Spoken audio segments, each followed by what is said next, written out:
Welcome everyone to our Q4 2024 market commentary. On today's recording, we will talk about Q3 2024 and what all transpired in Q3. And we will also leave you at the end of our recording here today with our outlook of Q4.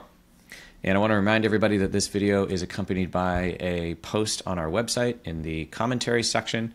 And we produce this every single quarter. Of course, this will also be an inbox or an email in your inbox. But our hope is that in any format that you like to digest the content, whether it be video, podcast, or reading the blog, we have all of those. Before we get started here today, I need to remind everybody that the information shared in this recording is meant to be commentary regarding Consilio Wealth Advisors' view on the relative attractiveness of different areas of the market, contrasted with our current asset allocation strategy for the near term, which we consider to be 12 to 18 months. These views are always made in the context of a well-diversified portfolio and are not meant to be a recommendation to buy into or sell out of a particular area of the market or a stock. These views can and will change as new information becomes available, and we will periodically update this brief to keep you all informed of changes. All right, on today's recording, we will highlight the main points of this blog post, which the first point is going to be volatility. It's been kind of a volatile Q3, and we want to talk through that, talk through why. As part of that, the S&P 500 nearly touched a correction. We finally got our first Fed rate cut a couple of weeks ago. It would not be a market commentary if we didn't talk about the election. So we're going to have to talk about the election today. And finally, we'll leave you with our outlook for the upcoming quarter. I'm joined as always with Hao Dang to walk us through this post. Hao, take it away. All right, so we'll start with volatility. Leading up to the volatility in the second quarter, it was absent, right? I think we were actively trying to look for volatility, not because we want, performance to go down. It's just like, hey, in an election year, historically, we see a lot more ups and downs, right? Hence volatility. Yeah. We haven't seen that really leading up to July, and specifically that the sell-off we're referring to, right? The NASDAQ was down from peak to trough, 13%, and S&P was down 9%. And that was in mid-July to early August. So, if you're really being generous with it, it was a 3-week sell-off. Not really something that is actionable.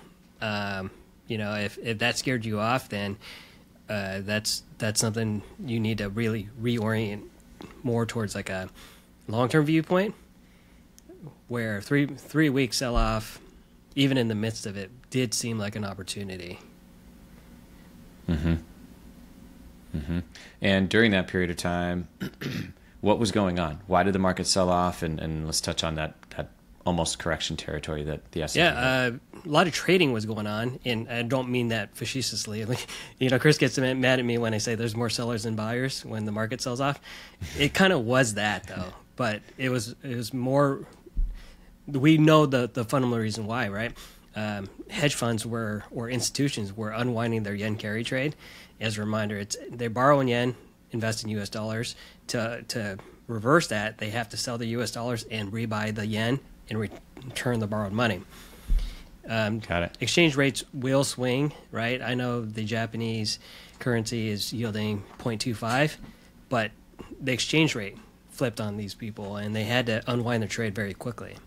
Another fundamental part was the job market cooled. And I know we talked about all these in previous episodes, but the job market slowing down was something that the Fed reoriented its focus on, from inflation to jobs. Again, we're in the 4.2% unemployment rate territory, where 5% is the target. So we still have a wiggle room.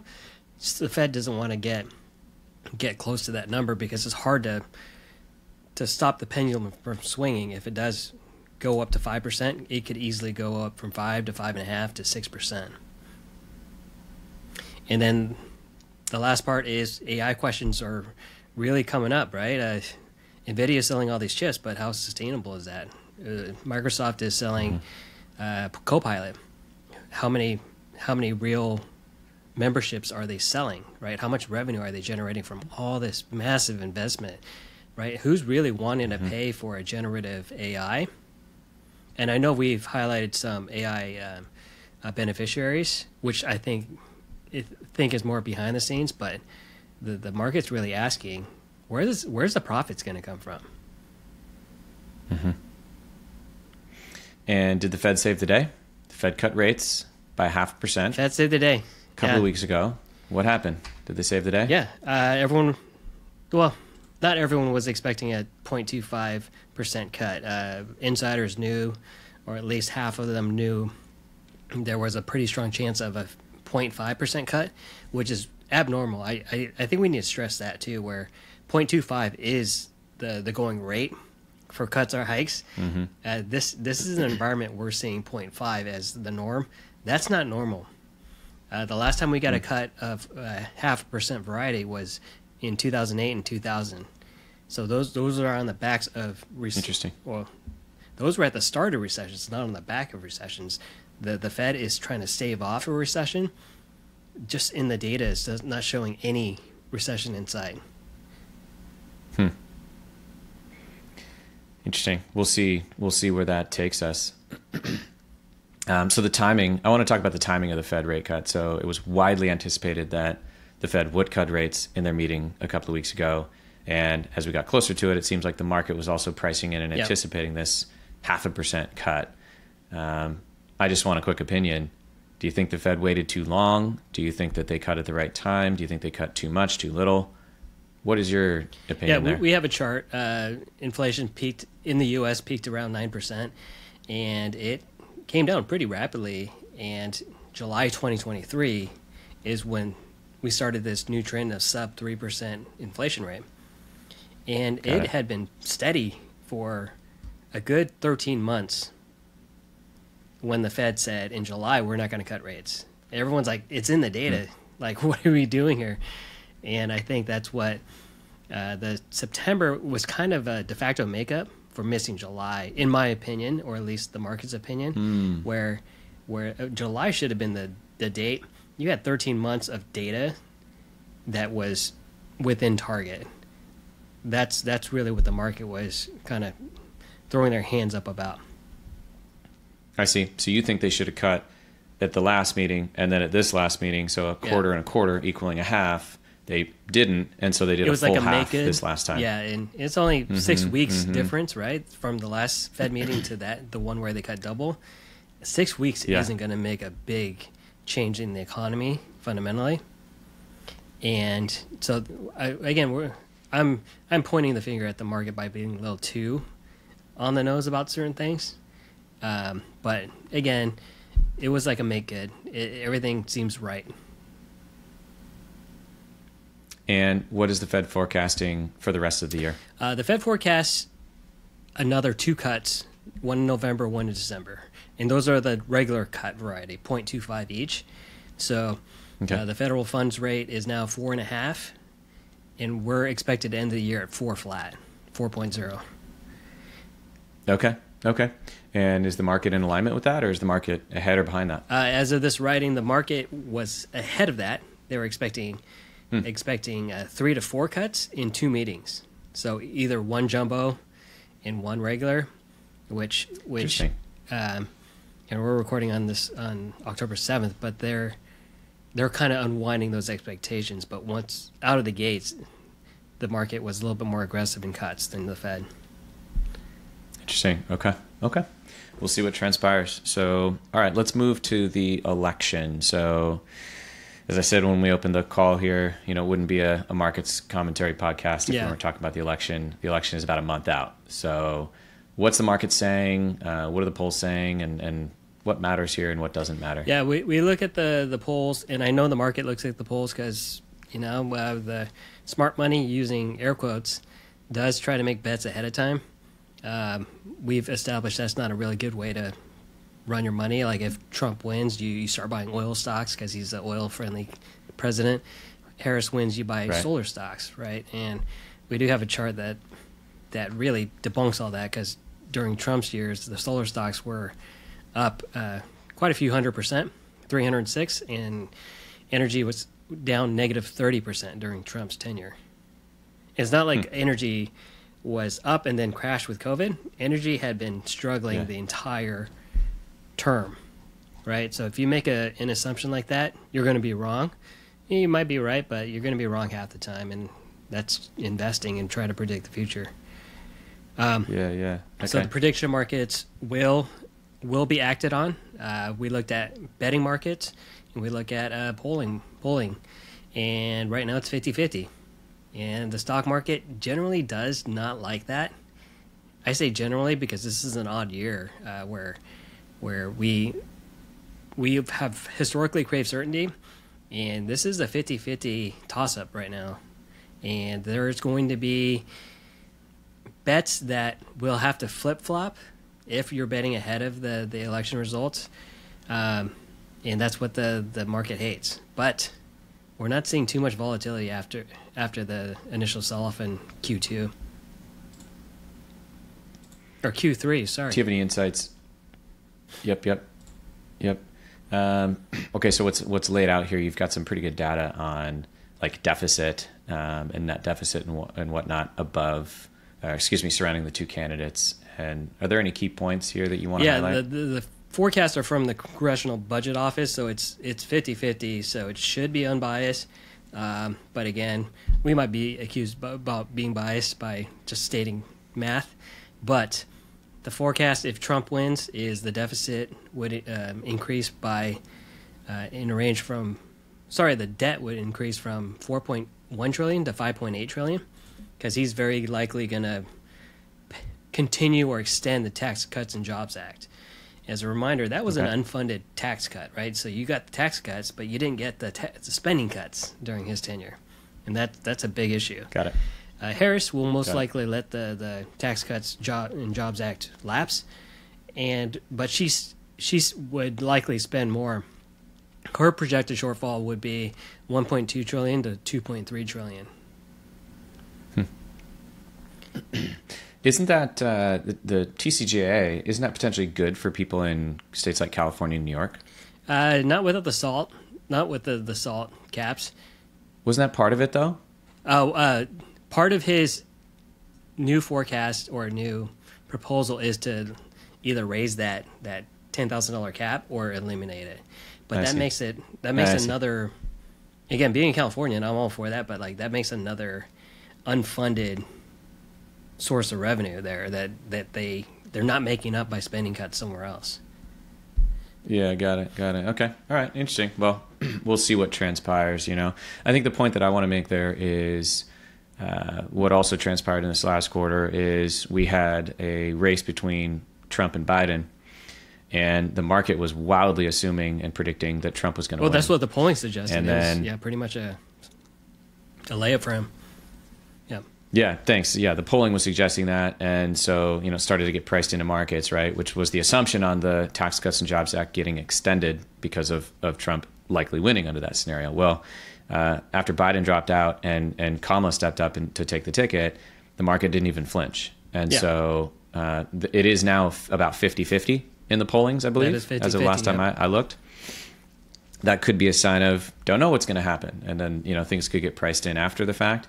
But it's also the point I want to make is certainly be wary of investing based on your political beliefs, because the market going from almost predicting or knowing who is going to win with a high degree of certainty to now not knowing, none of the sell-offs that happened here in the last couple of months were pointed at that flip. It was all pointed around economic data, Fed policy, job stuff, that sort of thing. So I think that's a key point to keep in mind as we get into the election and as we get through the election. Just don't change your investments. Yeah, actually, a good point. Yeah, the market hadn't reacted to anything politically related in probably all year. Yeah. You have a bunch of other stuff in here on some of their policies. Is there anything that you want to touch on here before we shift to the next? Yeah. piece? So both candidates are pretty light on policy, so I get it. It's a bit of game theory. The more information you put out there, the more it could be poked at, and therefore you have risk, Sure. right? Both have agreed on taxes on tips. That impacts about 2.5% of all workers. I don't think that's going to move the needle outside of like Clark County, Nevada, which is home to Las Vegas. And if winning that county, you win Nevada. Tariffs, this is probably where the differences really start, is Trump is pretty explicit about raising tariffs 10%. That will raise inflation by 10% during that tariff hike. And then if prices stay stable, we'd still have zero inflation after the tariffs. So that's interesting. So it's predicted to be exactly correlated. Tariffs 10% up, inflation goes up 10%. Again, Wow. It makes sense, right? Because whoever's selling Chinese-made goods, they're just going to raise their prices by 10%, and there's that. Yep. I get it, but not everything in inflation is related to tariffs. Correct. In this case, the forecast is making an assumption, and this is from the CBOE, not CBOE, the CBO, that 10% tariffs raise prices by 10%. Again, I think to Chris's point, certain businesses may absorb that, but again, I think businesses have proven that they're protecting margins at all costs. Yeah. Capital gains tax. I think we toss out the unrealized gains for most people because $100 million or more unrealized gains will be taxed. This one might affect more people, which would be the long-term capital gains tax increase to 28%. There is currently a proposal under Biden where he wants to raise it to believe 33, 35%. So hers is a similar proposal, but much lower cap, but still significantly higher than what the top earners pay on capital gains rate, which is 20%. Everyone else pays 15%.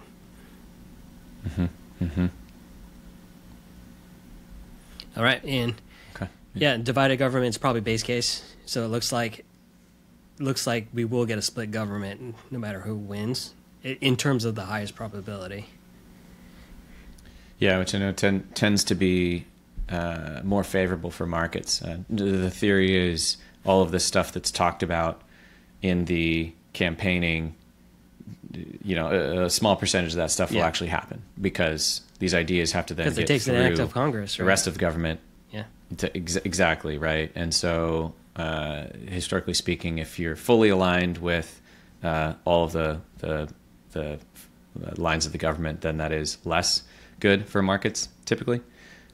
If there is divided government because of the uncertainty or the just assumption that not everything is going to get done, markets tend to like that. So weirdly, markets like less getting done. That's actually more predictable. Okay. All right. So let's move to looking ahead. So what's going on of this upcoming quarter? Yeah, the cutting cycle is underway. I mentioned the rest of this year. We expect at least 2 more cuts. We're probably in the 2-cut camp. And then next year by June, we would be complete with 4 additional cuts. And that would bring the federal funds rate to about 3.25 on the high end to 3% on the low end. And in my mind, that the 3% target always seemed to be a nice neutral rate. What I mean by that is at that rate, we're not growing the economy, and more importantly, we're not contracting the economy. I think that historically has been an average, but again, these are difficult targets to hit, right? Because who's to say 3% will be growthy in terms of the economy, or tight, meaning that the economy starts to contract at 3%. Touch on these couple of notes here that you have. You have 2 charts in here on S&P 500 equal weight versus the S&P 500 market weight, and then you also brought in some real estate. So I just think that's an important point to highlight here on the call. Keen Eye readers of the newsletter will see our overweight, underweight chart. We've been overweight mid and small cap, and they've been more interest rate sensitive than large cap, right? They just tend to borrow more. Large cap companies tend to hold more cash. They actually benefit from higher interest rates on safe savings, right? So in July, the spread between equal weight started to widen, meaning equal weight, the RSP ETF really outperformed the S&P traditional ETF, right? The S&P was up 2.6, The equal weight was up 7.4 since July. So I just want to take a quick step back. So the equal weight is putting all 500 companies at an equal weight, versus the S&P 500 index weight is bigger companies get a bigger weight. And you're not getting full-on NVIDIA performance, Magnificent Seven performance, and dragging the entire portfolio with you, or the index with you. Right. And Chris and I talked ad nauseum about the equal weight underperforming for quite a few years, right? And that's mostly because that equal weight gives more weighting to the mid-sized companies and smaller companies, which makes sense, right? When mid and small had struggled to keep up with this rally. So when rates go down, they show more bounce. We saw this end of 2023, and we saw this since July. And then you threw the real estate ETF on top of this too. And let's just chat Similar through that vein quickly. to small and mid cap, real estate is more rate sensitive because most real estate investment trusts are 50% debt operated. So when the cost of debt goes down, your cost of operation goes down with it, and vice versa, right? Cost of debt goes up, it's more expensive to run your business. So real estate was up 18% during the same period. So that is just to show how interest rate sensitive stocks behave when rates go down or start to go down. The market is pricing in right now, not just the 2 cuts that we've seen, but the potential 6 remaining cuts that we're forecasting. That's what's pricing into those rebounds right now. Got it. Wow. Okay. Great. Thanks so much for walking us through that, Hal. As mentioned at the beginning of the call, this will be a blog post that's posted to our website by the time you listen to this. We will also receive an email, assuming that listeners of this are on our email distribution list, which you probably are. And if this was helpful, send it on over to a friend. All right, everybody. Thanks so much for tuning in. We'll catch you again next time.